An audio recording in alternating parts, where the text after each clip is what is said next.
네, 반갑습니다. 이제 드디어 기나긴 ABC 공부에 사실 ABC 공부는 기초 공부였는데 끝나게 될 것 같습니다. 어, 처음 시작할 때 뭐 여러 번 했던 공부라 하더라도 사실 또 아이들에게 원래 가르치는 과정이거든요. 이게 어른에게 가르치는 과정은 아닙니다. 그런데 그 과정에서도 우리가 배울 것이 너무나 많았고 우리가 모르는 것이 너무 많았고 저 또한 모르는 것이 너무 많아서 내가 성경에 대해서 이렇게 모르는구나라는 것을 깨닫고 아마 다음에 또 다시 한번 하실 기회가 있을 겁니다. 근데 그때 다시 봐도 또 모를 것 같긴 해요. 계속 봐야 된다는 것을 이제 알게 해주셨습니다. 이번에 지금 배우고 있는 과정이 시온인데 결국 하늘에 있는 셋째 하늘에 대해서 제가 공부를 하고 있습니다. 근데 공부를 하고는 있는데 셋째 하늘에 대해서는 하나님께서 굉장히 제한적으로 저에게 가르쳐 주고 계십니다. 요즘에 그 흔히 유행하고 있는 천국 체험, 지옥 체험, 뭐 간증, 천국 간증, 지옥 간증 이런 정도도 아니에요.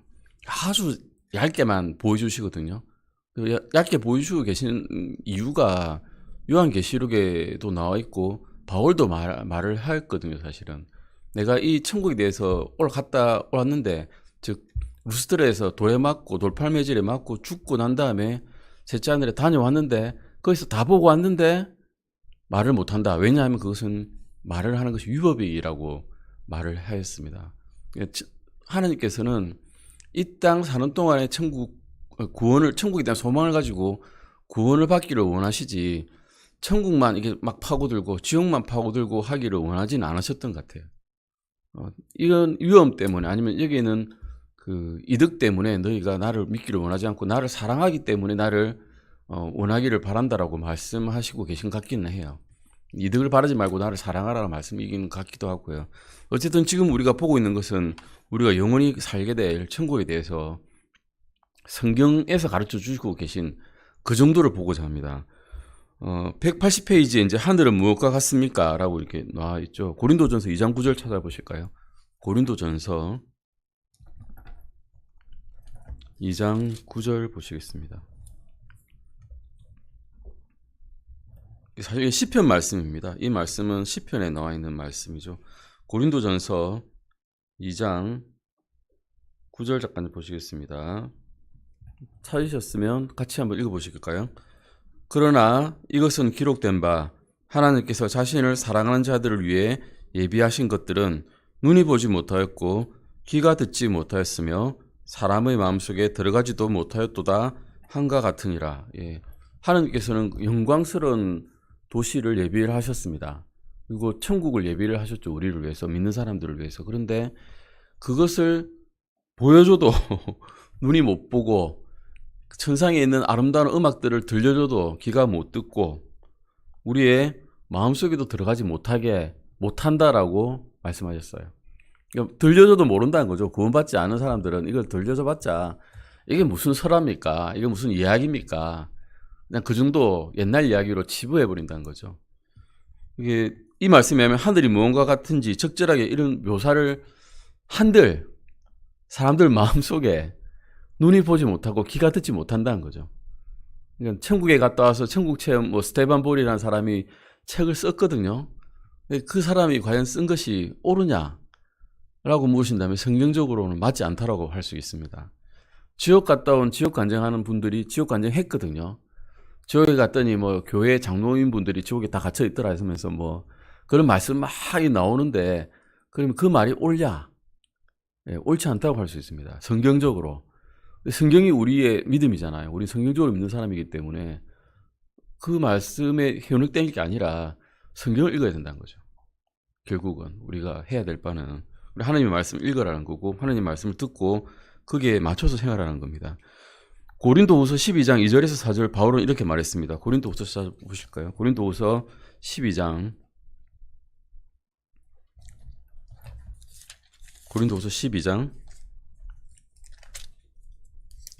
2절에서 4절 볼 수 있습니다. 고린도후서 12장 2절에서 4절입니다. 고린도후서 쓰기 14년 전에 바울은 루스드라에서 돌팔매질에 맞아서 죽었다고 그랬죠. 근데 죽었는지 안 죽었는지 자기도 모르고 체에 올라갔는데 그게 몸이 올라갔는지 아니면 영이 올라갔는지 자기 모른다 그랬습니다. 같이 읽어보시겠습니다. 내가 그리스도 안에 있는 한 사람을 알았는데 그 사람은 14년 전에 셋째 하늘로 채어 올라갔는지라. 몸 안에 있었는지 내가 말할 수 없고 몸 밖에 있었는지 내가 말할 수 없으나 하나님은 아시느니라.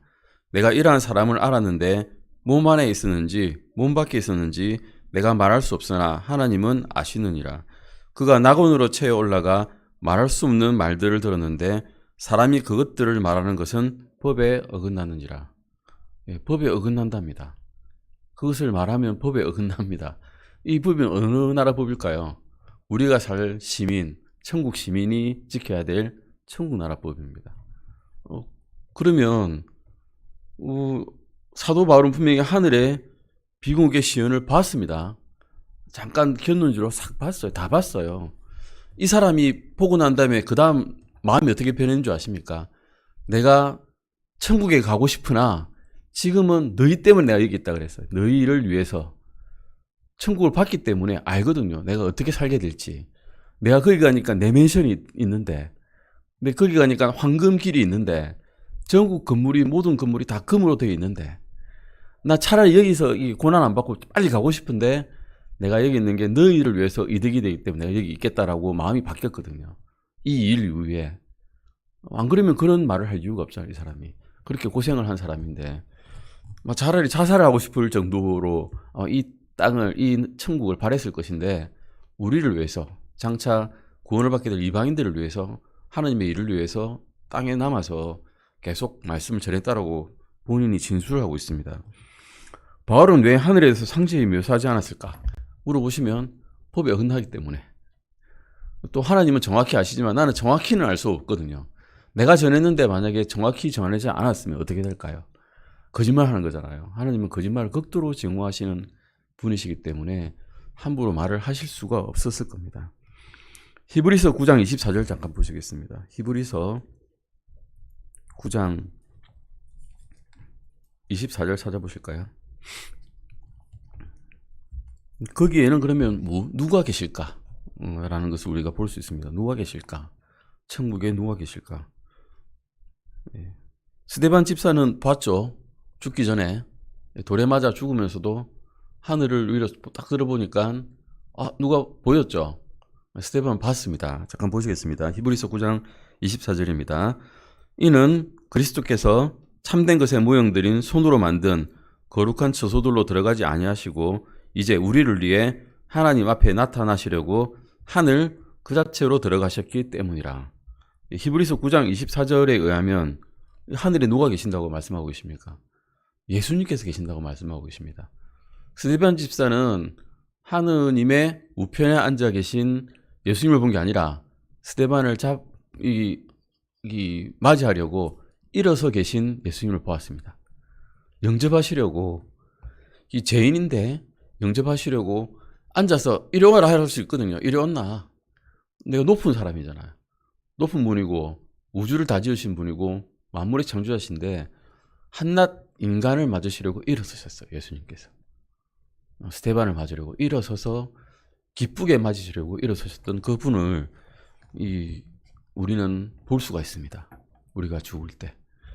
요한계시록 4장 2절에서 10절도 보시겠습니다. 요한계시록 잠깐 보실까요? 계시록 4장 2절에서 10절입니다. 요한계시록 4장 2절에서 10절입니다. 이 요한계시록에서 근데 조금 더 많이 보여주셨죠. 바울은 말을 안 했어요. 바울은 법에 어긋나기 때문에 말을 안 했는데, 사실 요한계시록은 요한이 글을 썼지만 이 앞에 보시면 예수님의 증언이라고 나옵니다. 예수님이 쓰신 겁니다. 알고 보면 요한은 그냥 글만 쓴 거고 말씀하신 분은 예수님이거든요. 예수님의 말씀이라고 보시면 되기 때문에 예수님은 정확히 아시잖아요. 천국이 어떻는지 살고 계신 곳이니까. 그래서 정확하게 말씀을 해주실 수 있는 분이시고, 그래서 계시록을 이렇게 요한이 담대하게 썼습니다. 들려주신 그대로 썼으니까. 요한계시록 2장에서 4장 2절에서 10절까지 교대로 한번 읽어보시겠습니다. 제가 2절부터 읽겠습니다. 즉시 내가 영 안에 있었는데 보라, 하늘에 한 왕자가 놓여있고 그 왕자에 한 분이 앉아 계시더라.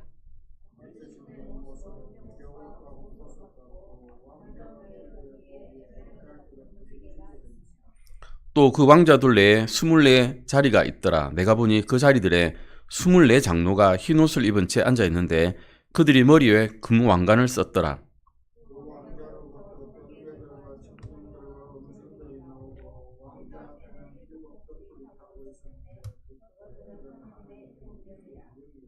그 왕자 앞에는 수정 같은 유리바다가 있고 왕자 한가운데와 왕자 둘레에는 앞뒤에 눈이 가득한 네 짐승이 있더라.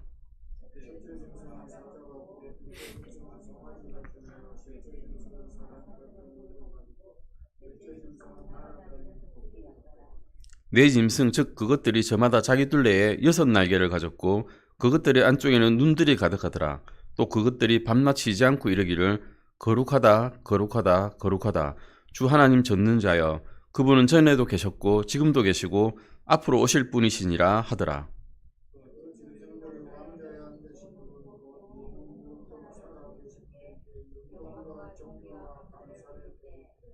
24장로가 왕자에 앉으신 분 앞에 엎드려 영영 무궁토록 살아계시는 분께 경배하고 자기들의 왕관을 왕자 앞에 던지며 이르되, 같이 읽으시겠습니다. 오 주여, 주께서 영광과 존귀와 권능을 받기에 합당하시니 이는 주께서 모든 것을 창조하셨고 그것들이 주를 기쁘게 하려고 존재하며 창조되었기 때문이나이다 하더라. 아멘. 이 말씀을 보면 하나님의 왕자 또한 그 천국에 있음을 우리가 알 수 있습니다. 왕자가 있다는 거죠. 왕자가 아마 천국의 가장 높은 곳에 있지 않을까 싶습니다. 물론 그 위에 뭐 스랍들과 그룹들이 위에 날아다니면서 하나님을 보자고 있다라고 이사야서에 나와 있기는 합니다만 왕자에 앉으신 분이 가장 아마 위험 있는 분이실 것 같습니다. 히브리서 잠깐 찾아보시겠습니다. 히브리서 12장 22절에서 24절입니다. 히브리서 12장 22절에서 24절입니다. 히브리서 12장 22절에서 24절입니다. 여기에도 그럼 하늘에 있는 하늘에는 무엇이 있나를 보여주고 계십니다. 22절에서 24절입니다. 같이 읽으시겠습니다. 그러나 너희는 시온산과 살아계신 하나님의 도시 곧 하늘에 있는 예루살렘과 무수한 천사들의 무리와 하늘에 기록된 처음 난 자들의 총회와 교회와 모든 자들의 심판자이신 하나님과 완전하게 된 의인들의 영들과 새 언약의 중재자이신 예수님과 아벨의 피보다 더 나은 것들을 말하는 피 곧 뿌리는 피에 다다르느니라. 아멘.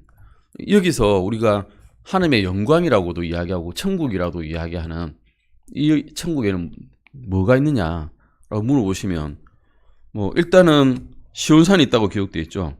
그리고 살아계신 하나님의 도시인 예루살렘이 있다고 그럽니다. 그 다음에 또 무엇이 있습니까? 무수한 천사들이 있다고 그럽니다. 그리고 또 기록된 처음 난 자들의 총회란 것이 있습니다. 무수한 천사들의 무리도 있었고 처음 난 자들의 총회란 것이 있는데 처음 난 자들의 총회가 뭔지는 잘 모르겠습니다. 아마 구약시대에 구원받은 사람들의 무리들이 아닐까라는 생각이 들긴 합니다. 그 다음에 교회가 있습니다. 우리가 갈 곳이죠. 새 언약에 의해서 구원받은 사람들, 하나님의 은혜에 의해서 구원받은 사람들이죠. 이 사람들은. 그 다음에 모든 자의 심판자이신 하나님이 계십니다.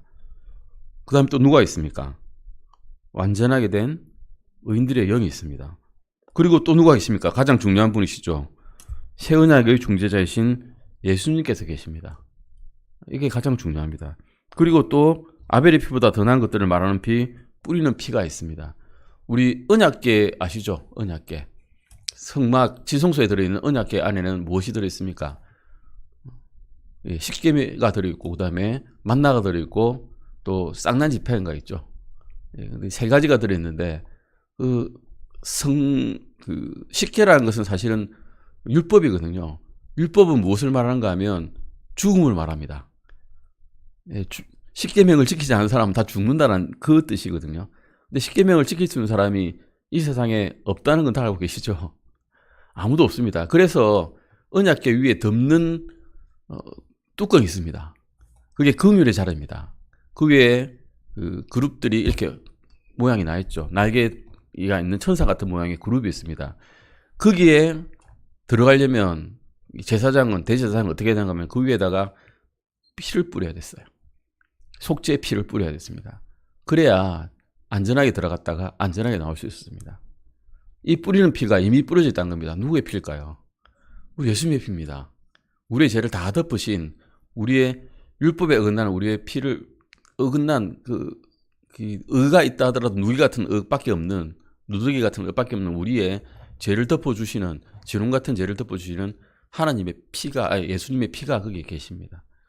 이것 때문에 우리가 담대하게 천국에 들어갈 수 있는 거죠. 이것이 히브리서 12장 22절에서 24절 말씀에 있는 우리가 영광 가운데 발견할 수 있는 7가지라 그랬는데, 사실 찾아보면 한 9가지쯤 됩니다. 이것들이 있는 겁니다.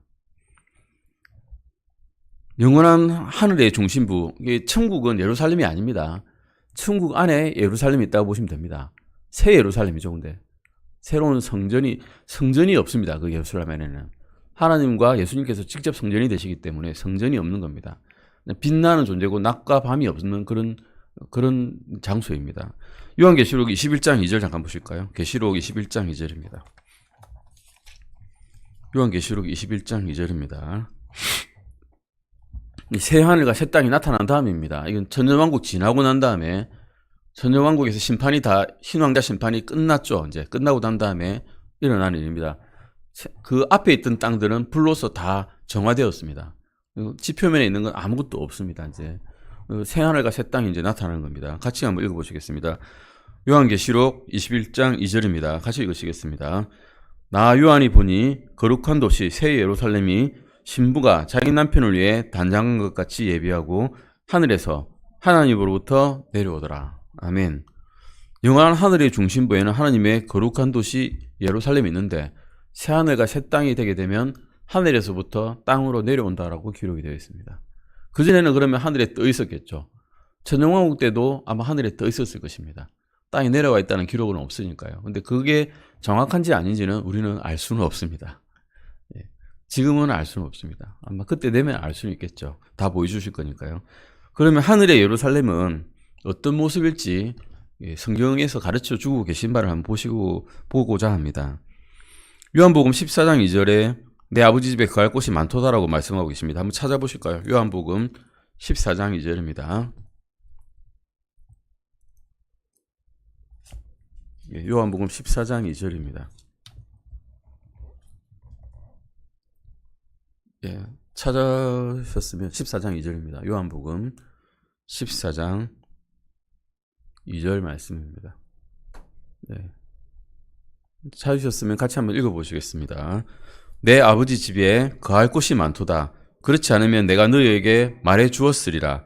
내가 너희를 위해 처소를 예비하러 가노니. 유대인의 결혼 풍습에 대해서 알고 계신 분이 계실 겁니다. 처음에 정혼을 하게 됩니다.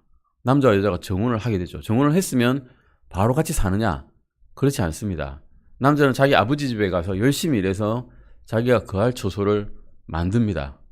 그리고 아버지가 볼 때 거할 처소가 다 만들어졌고 아내를 드릴 만한 준비가 되었으면 그때 아내를 부르러 가라고 신랑에게 시킵니다.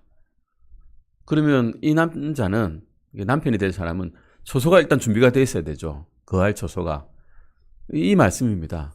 그 풍습에 잇대어서 말씀해 주셨기 때문에 아마 유대인들은 이 말씀을 듣고 어떤 건지 다 알았을 겁니다. 어떤 말씀인지 분명히 이해를 다 했을 것입니다. 분명히 예수님께서는 처소라고 말씀하셨습니다. 내가 처소를 예배하러 간다. 장소가 있다고 말씀하신 거죠. 너희 마음속에 장소를 예배하러 간다 안 하셨어요. 너희의 선한 양심이 있는 곳에 내가 거할 것이다 말을 안 하셨고, 분명히 내가 너희를 위한 어떤 장소를 만들어 놓겠다라고 말씀하셨습니다. 예루살렘은 우리가 거할 곳은 분명히 장소가 있다는 겁니다. 그냥 가상의 공간이 아닙니다. 정말로 우리가 거할 곳이 있다는 것입니다. 이 말씀에 하면 그리스도께서는 지금 하늘의 예루살렘을 어떻게 하고 계실까요? 준비하고 계신 겁니다. 예비하고 계십니다. 내 신부가 올 거니까 여기도 좀 고치고 저기도 좀 고치고 저기도 좀 아름답게 만들고 길거리에 강물도 좀 흐르게 하고 옆에 나무도 좀 더 심고 다 예쁘게 만들어서 오면 정말 깜짝 놀라게 해야지 라고 준비하고 계실 겁니다. 히브리서 11장 10절과 16절 잠깐 보시겠습니다. 히브리서 보시겠습니다. 히브리서 11장 10절 16절입니다. 히브리서 11장 10절과 16절입니다. 10절 잠깐 먼저 읽어보시겠습니다. 같이 읽으시겠습니다. 히브리서 11장 10절입니다. 이는 그가 기초들이 있는 한 도시를 바랐기 때문이라. 그것의 건축자와 만드신 분은 하나님이시니라. 이게 아브라함의 이야기입니다. 아브라함은 벌써 기초가 있는 한 도시를 바랬어요. 그 시대에 벌써 4,000년 전에 벌써 주님께서 말씀해 주셨을 때 벌써 2,000년 전이죠. 2,000년 전에 한 도시를 바랬습니다. 이미 가르쳐 주신 거죠. 아브라함에게 가르쳐 주셨으니까 바랬지 않겠습니까? 몰랐으면 바라지도 않았을 것이고요. 16절 읽어보시겠습니다. 이제는 그들이 더 좋은 본향을 사모하니 곧 하늘의 본향이라. 그러므로 하나님께서도 그들의 하나님이라 불리는 것을 부끄러워하지 아니하시나니 이는 그분께서 그들을 위해 한 도시를 예비하셨기 때문이라. 하늘이 천국이 아니라고 말씀드렸습니다. 하늘나라에 있는 한 도시가 있습니다. 거기에는 기초가 있는 도시입니다. 그 기초는 튼튼하겠죠. 예수님이 그 기초가 되시겠지만 예수님께서 그 처소를 이미 예비하셨고 절대 무너지지 않을 도시를 만드셨습니다. 지금 우리가 옛날에 영화를 누렸던 도시들은 지금은 터만 남아 있습니다. 경주에도 우리나라 경주 신라에 도시가 있었죠. 엄청 화려했겠죠. 그 당시 문화가 엄청나게 발달했으니까 중국에도 진시황에 살았던 도시가 있었습니다. 엄청나게 흥황했겠지만 지금은 무덤탑밖에 없습니다. 그러나 이 도시는 결코 무너지지 않는, 없어지지 않는 도시가 우리에게 마련되어 있다는 것을 하나님께서는 말씀해 주시고 계십니다. 이 도시의 건축자는 누구냐라고 물으시면 누구실까요? 예, 하나님께서 건축하셨다라고 말씀하고 계십니다. 이 도시에 대한 21장 그 크기에 대한 말씀이 성경에 나와 있습니다. 요한계시록 21장 16절 보시겠습니다. 계시록 21장 16절입니다. 대충 말씀 안 해주시고 크기까지 말씀해 주셨어요. 이 도시에. 한번 보실까요? 계시록 21장 16절. 요한계시록 21장 16절입니다. 찾으셨으면 같이 읽어보시겠습니다. 그 도시는 네모 반듯하게 누워있고 길이가 너비만큼 크니라. 그가 그 갈대로 도시를 측량하였더니 12,000 스타디온이었으며 그것의 길이와 너비와 높이가 같으니라. 네. 길이와 너비와 높이가 같은 도시라 그러면 우리 생각할 수 있는 게 딱 두 가지밖에 없습니다. 한 가지는 정육면체. 예, 우리 그 큐빅처럼 되어 있는 거 있죠. 정육면체가 하나 생각할 수 있고 또 하나는 피라미드를 생각할 수 있습니다. 피라미드도 똑같거든요. 가로, 세로 똑같죠. 높이도 똑같습니다. 그러면 정확하게 피라미드도 너비와 길이와 높이가 같습니다. 정육면체도 똑같고요. 어느 게 또 맞는 말씀인지는 저희는 알 수는 없습니다. 나중에 가서 보면 알게 되겠죠. 그것에 대해서 지금 여기서 왈가왈부할 건 아니고요. 스타디온이라고 하는 단위가 나오는데 스타디온은 200m를 뜻합니다. 1스타디온은 200m입니다. 그러면 5스타디온이 대략 1km쯤 되니까 12,000 스타디온이면 대략 한 정확하게 계산하면 2,414km쯤 되는데 이 자체가 정확하지 않기 때문에 대략 한 2,400km라고 생각해 봅시다.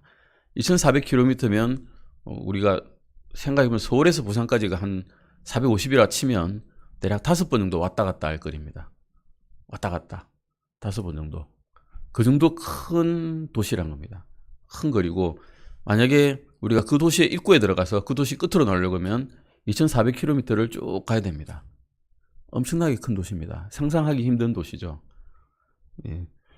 길이가 2,400km, 넓이가 2,400km, 높이가 2,400km. 높이가 2,400km라는 걸 생각해 보실 수가 있을까요?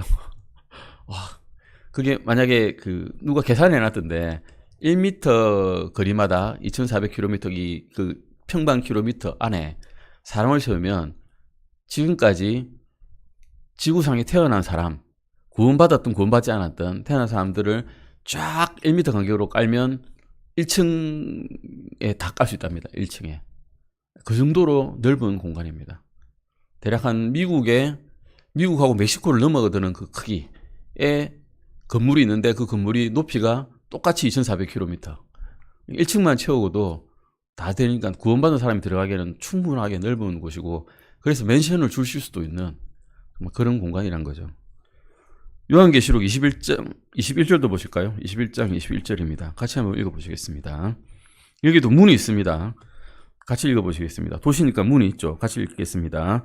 그 12문은 12진주였으며 문마다 각각 한 개의 진주로 되어 있고 그 도시의 거리는 순금이며 마치 투명한 유리 같더라. 그 도시에 성벽이 있는데 성벽에서 보면 성벽의 크기가 이게 높이가 얼마냐 하면 144 큐빗이랍니다. 우리나라 단위로 계산하면 미터 단위로 하면 한 66미터. 63 빌딩이 하나 서 있는 거와 똑같은 높이의 성벽이 있습니다. 그런데 그 성벽이 비교를 해보면 2400km에서 한 66m면 얼마쯤 되는가 하면 63 빌딩 앞에 2cm짜리 담을 세운 거와 똑같답니다. 비교를 해보면. 그러니까 이거 문이라기보다는 장식용 같은 그런 멀리서 보기에는 그런 문이 될 겁니다. 그런데 그 문이 뭐로 되어 있느냐? 한 개가 진주로 되어 있답니다. 대략 66m의 높이 있는 성벽에 문을 세우려면 그래도 한 20m는 돼야 되지 않겠어요? 문이 되려면 20m짜리 문이 진주로 되어 있답니다. 그 진주를 품은 조개는 얼마나 커야 될지 상상이 잘 안 되실 겁니다. 이런 정도로 아름다운 도시란 거고, 같은 구절에서 이 도시는 보시면 뭐로 이렇게 21절에 보시면 그 도시의 거리는 뭐라고 되어 있습니까? 순금이며 마치 투명한 유리 같다고 합니다. 순금인데 투명한 유리 같은 그런 거리라고 합니다. 지금 금은 굉장히 귀한 우리 세계에서는 존재인데, 물질인데 그게 다 땅바닥에 깔려 있습니다. 그래서 발로 밟고 다니는 흔한 물질인 거죠. 그러면 누가 이 도시에 거주하게 될까를 잠깐 찾아보시겠습니다. 요한계시록 21장 24절입니다. 계시록 21장 24절입니다. 같이 읽어보실까요? 구원받은 자들의 민족들이 그 도시의 빛 가운데서 다니겠고 땅의 왕들이 자기들의 영광과 존귀를 가지고 그곳으로 들어가리라. 문은 있는데 여닫는 문은 없을 것 같습니다. 그 도시에는 이 도시에는 구원받은 사람들만 드나들기 때문에 죄인이 없지 않습니까? 도둑들이 없기 때문에 아마 문장은 안 잠그실 것 같아요. 그냥 문만 있고 장식으로. 이 도시에는 누가 들어가느냐? 구원받은 자들의 민족들이 들어갑니다. 다시 태어남의 시선과 성령님의 새롭게 하심으로 어린 양의 피 능력으로 거룩하게 된 죄인들이 들어가는 거죠. 알고 보면 죄인들인데 대신 하나님의 피로, 예수님의 피로 거룩하게 됐을 뿐입니다. 그런 사람들이 이 도시에 거주하게 되는 겁니다. 그리고 21장 27절도 보실까요? 요한계시록 21장 27절입니다. 같이 한번 읽어보시겠습니다. 더럽게 하는 것은 어떤 것이든지 결코 그곳으로 들어가지 못하며 또 무엇이든지 가증한 것을 이루게 하거나 거짓말을 지어내는 것도 들어가지 못하되 오직 어린 양의 생명책에 기록된 자들만 들어가리라 라고 말씀하고 계십니다. 죄인이 없다는 겁니다. 여기는 한마디로 말해서 거짓말하는 사람도 못 들어가고 자신의 죄들 가운데 죽은 사람도 못 들어가고 예수 그리스도를 온전히 신뢰하지 않은 사람도 못 들어가고 내가 선행을 했기 때문에 구원받을 수 있다고 믿는 사람도 못 들어가고 그리스도를 영접하지 않은 사람은 들어가지 못한다는 겁니다. 예수님의 피에 의해서만 거룩함을 받을 수 있기 때문에 사람은, 예수님을 믿지 못한 사람은 아무도 이 도시에 들어갈 수가 없습니다. 그러면 하늘에 없는 것은 무엇일까를 우리가 보시겠습니다. 앞에는 하늘 아래 있는 것들을 보았죠. 천사들의 무리, 총회, 교회, 거룩한 자들의 영, 하나님, 예수님 다 계시고 뿌리는 자들의 아벨의 피보다 더 거룩한 뿌리는 피까지 다 있는 걸 보셨습니다. 물론 천사들과 그룹들도 보셨고요. 이제는 없는 것, 천국에 없는 게 뭐가 있어요? 이렇게 생각할 수 있겠지만 천국에 없는 게 있습니다. 요한계시록 21장 4절 잠깐 보시겠습니다. 21장 4절입니다. 새하늘과 새 땅이 된 다음입니다. 물론 천년왕국이 있을 때는 하늘에 우리가 가 있다 하더라도 구원받지 못한 친족이 있다면 마음이 아프고 슬프고 그럴 겁니다. 하지만 새하늘과 새 땅이 되면 하나님께서 우리의 눈물을 씻어 주실 것이라고 약속하셨습니다. 같이 읽어보시겠습니다. 21장 4절입니다. 하나님께서 그들의 눈에서 모든 눈물을 닦아 주실 것이며 다시는 사망이 없고 슬픔도 울부짖음도 없으며 아픔도 다시는 없으리니 이는 이전 것들이 지나갔기 때문이라 하더라. 이 말씀에서 보시면 첫 번째 사망이 없고요. 그 다음에 슬픔도 없고요. 울부짖음도 없고요. 또한 아픔도 없습니다. 근데 문제는 천년왕국 전에는 다 있습니다. 그래서 우리의 그전에는 믿는 성도들이라 하더라도 예수님과 같이 있다 하더라도 안타까움과 슬픔이 있을 수 있다는 겁니다. 물론 기쁨도 있을 수 있겠지만 기쁨의 눈물도 있을 수 있겠지만 그 전에 우리가 아는 사람들이라도 최소한 구원을 할 수 있도록, 구원받을 수 있도록 예수님께 데려가는 일을 게을리하면 안 된다는 그런 말씀이기도 합니다. 21장 22절, 23절, 25절 한번 읽어보시겠습니다. 요한계시록 그냥 22절부터 25절까지 읽으면 되겠네요. 21장 22절부터 25절까지입니다. 같이 한번 읽어보시겠습니다. 또 내가 그 안에서 성전을 보지 못하였으니 이는 주 하나님 전능자와 어린 양께서 그 도시의 성전이시기 때문이라. 그 도시는 안에서 빛을 비출 해와 달이 필요 없었으니 이는 하나님의 영광이 그 도시를 밝혀주었고 어린 양께서 그 도시의 광채이시기 때문이라. 구원받은 자들의 민족들이 그 도시의 빛 가운데서 다니겠고 땅의 왕들이 자기들의 영광과 존귀를 가지고 그곳으로 들어가리라. 거기에는 밤이 없을 것이므로 낮에 그 도시의 문들이 결코 닫히지 아니하리라. 그 도시의 문은 결코 닫히지 않습니다. 여기서 보시면 성전이 없다고 그럽니다. 그리고 그 도시에는 해와 달이 없고 밤이 없습니다. 그리고 그 도시의 22장 3절 한번 보실까요? 22장 3절입니다. 요한계시록 22장 3절입니다. 같이 읽으시겠습니다. 다시는 저주가 없을 것이며 하나님과 어린 양의 왕자가 그 안에 있어서 그분의 종들이 그분을 섬기고라고 말씀하고 계시죠. 그 저주가 언제 생겼죠? 아담과 이브가 에덴 동산에서 쫓겨난 다음에 땅과 이 세상에 존재하는 모든 창조물들이 저주를 받았습니다. 아담의 죄 때문에, 인간이 죄를 지었기 때문에 모든 창조물들이 저주를 받았거든요. 그래서 땅에서 엉겅퀴가 나오고 짐승과 짐승들이 서로 잡아먹히고 잡아먹고 이런 일들이 생긴 겁니다. 그 저주가 풀린다는 겁니다. 그 저주가 이제 없어진다는 거죠. 더 이상 저주가 없다는 겁니다. 이것이 하늘에 없는 것들입니다. 사망이 없고 슬픔이 없고 울부짖음이 없고 아픔이 없고 또한 성전도 필요 없고 해와 달이 없고 밤과 저주가 없습니다. 나쁜 건 없다는 거죠. 한마디로. 나쁜 것은 없습니다. 좋은 것만 남아 있습니다. 그러면 이런 좋은 것만 남아있는 이 천국에서 구원받은 성도들이 올라가서 무엇을 할까? 다 좋은 것밖에 없는데 탱자탱자 놀까요? 게으르게 누워서 잠만 잘까요? 결코 그러지 않을 것 같습니다. 하나님께서는 결코 그런 걸 바라시는 분이 아니시기 때문에 해야 될 일들은 너무나도 많을 것입니다. 근데 그것을 노동으로서 아니면 슬픔으로써 아니면 힘듦으로써 하는 게 아니라 아마 하나님을 섬기는 기쁨으로서 모든 성도들이 일을 하게 될 것입니다. 우리 그 옛날 만화책이나 아니면 그 만화에 보면 옛날 만화 영화에 보면 천사들이 애기 천사들이 날개를 가지고 둥둥 떠다니면서 그냥 하프나 연주하는 그런 뭐 그림들을 많이 보았을 겁니다. 그런 일은 없다는 겁니다. 일단 애기 천사가 없습니다. 천사들의 형태는 성경에 말씀할 때는 다 성인들이고 어른들이었습니다. 여자도 없습니다. 여자 천사도 없습니다. 긴 머리를 치렁치렁한 천사들은 없었습니다. 성경 기록에는. 여자가 없다고 말하는 거 아닙니다. 여자 있습니다. 분명히 우리는 가게 되면 다 알아볼 것입니다. 서로를. 여자 성도들 당연히 계시겠죠. 대신에 결혼은 없습니다. 천사들처럼 아이를 낳는 일은 없습니다. 그래서 올라간 성도들은 천사들과 같은 몸이 되어가지고 그 거룩한 몸은 애를 더 이상 낳지는 않습니다. 그런데 천년왕국에는 아기를 낳죠. 천년왕국에 들어간 민족들은 아기를 낳습니다. 그래서 인구들이 무수하게 늘어나게 되고 나중에 천년왕국이 끝나고 다음에 루시퍼가 그들을 깰 때 모래 같은 민족들이 일어나가지고 모래같이 많은 민족들이 일어나서 예수님을 대적하려고 일어난다고 기록이 되어 있습니다. 결혼이 없고 애들이 없으면 그게 민족들이 나올 리가 없지 않습니까? 그러니까 천년왕국에는 민족들이 있고 교배가 되고 뭐 애들을 낳고 가정을 이루는데 천국에 들어간 우리들은 그런 게 없다는 겁니다.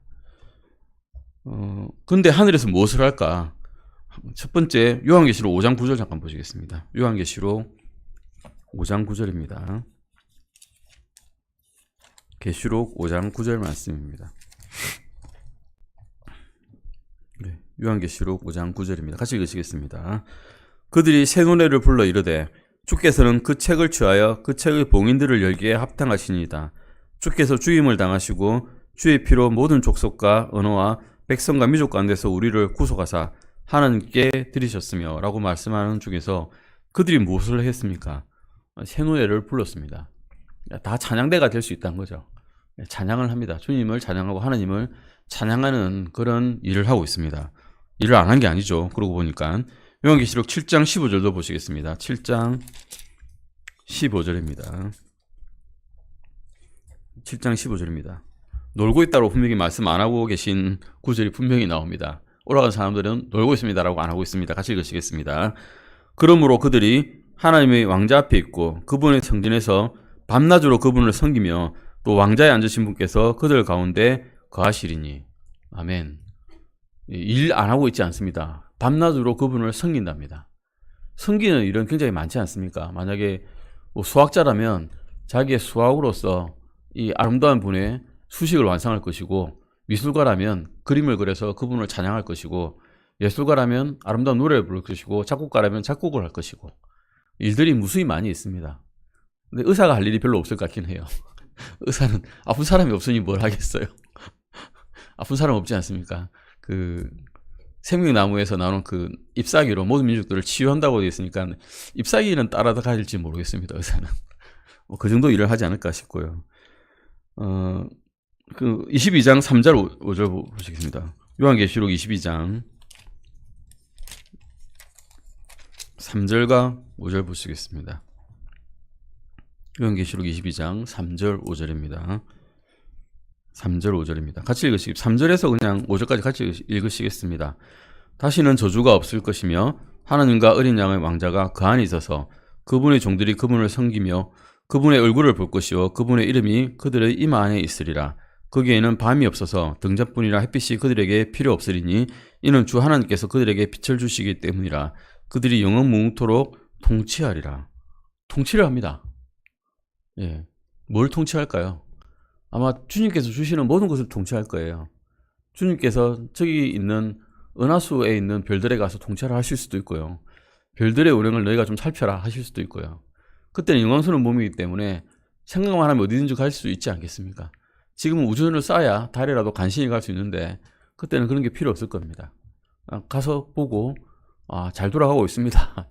하나님 하고 보고하고 다시 돌아오고 하나님의 나라인 예루살렘에 다시 도시로 들어오고 할 수 있을 겁니다. 여기에서 요한계시록 3장 21절도 잠깐 보시겠습니다. 요한계시록 3장 21절입니다. 계시록 3장 21절입니다. 네, 같이 읽으시겠습니다.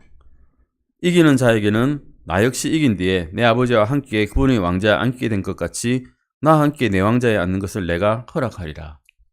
왕자에 앉아서 같이 통치하게 된다는 것입니다. 그런데 양자된 영을 가진 우리도 왕자에 앉게 해주신다라고 허락하신다라고 말씀해 주십니다. 하나님의 모든 상속력을 다 받게 된다는 거죠. 저희가. 그러면 지상의 하늘을 내가 소유할 수 있을까요? 라고 물어보십니다. 지상에서 누렸던 가장 행복하고 가장 기억에 남으며 가장 즐겁고 사랑스러운 경험은 하늘의 복과 비교할 때 비교를 해볼 수가 있을까요? 과연? 비교가 안 될 것 같습니다. 이걸 바라는 거죠. 그럼에도 불구하고 하나님께서는 장차 올 하늘을 맛보게 하시려고 이 땅에서의 기쁨 또한 누리게 해주셨습니다. 우리가 슬픈 일만 있는 건 아니죠. 물론 그리스도를 전하려고 복음을 전하려 그러면 슬픔이 있고 박해가 있고 고난과 고통이 있을 수 있습니다. 고난과 고통만 있는 게 아니라 또한 기쁨도 주십니다.